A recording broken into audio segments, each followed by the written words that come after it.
Attorney Jonathan Elson, reminding you that if you've been injured in an auto accident, it's important to have somebody on your side. When you need a lawyer, then you need Nelson.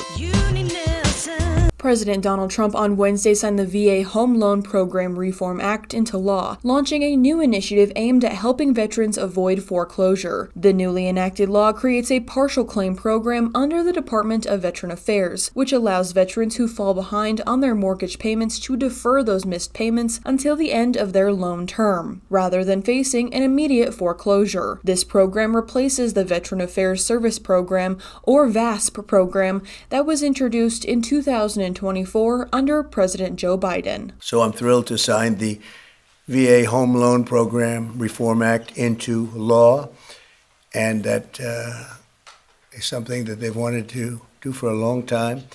This legislation provides desperately needed relief to veterans and their families who have fallen behind on their mortgages, of which there are a lot, because we have somebody that doesn't want to lower interest rates.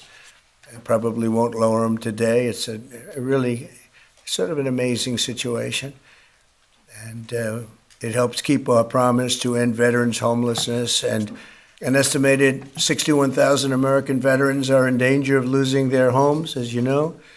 But thanks to this bill, the Department of Veterans Affairs will be empowered to pay loan holders the necessary amount to prevent foreclosures on our veterans, so our veterans won't be foreclosed and put out onto the streets. It's very important.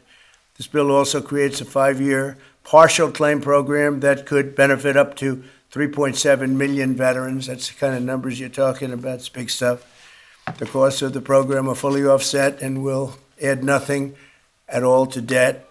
This common sense legislation had overwhelming support and passed unanimously in the House and the Senate. Wow. Let me tell you that not only this bill, which will help make sure that those veterans have got themselves in a situation where maybe they would be foreclosed on, it gives them just a little bit extra help without the government going into a banking business like what we had to with the previous administration. I also want to say thank you too, though, for appointing Doug Collins as our secretary for the VA. As chairman of the VA, having the opportunity to work with Doug, one, because we worked together before, but he has the right attitude, and the attitude is the VA is not about bureaucracy.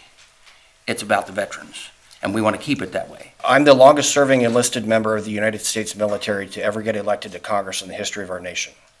And I'm unequivocally stating right now that President Donald J. Trump is the most positive, pro-veteran president in the history of this country. And so he backs up his words with deeds, and this is another example of how President Trump is taking care of our veterans. So, sir, I'm very thankful for you, for your leadership, and let's get this thing done and get our veterans into homes. So God bless you, and God bless the United States. Thank you, my friend. Thank you. Congress approved the VA Home Loan Program Reform Act in a bipartisan vote, with the House passing this version in May and the Senate following in suit in July. Now President Donald Trump has signed this into law, and this bill will be effective starting today, July 30th, 2025.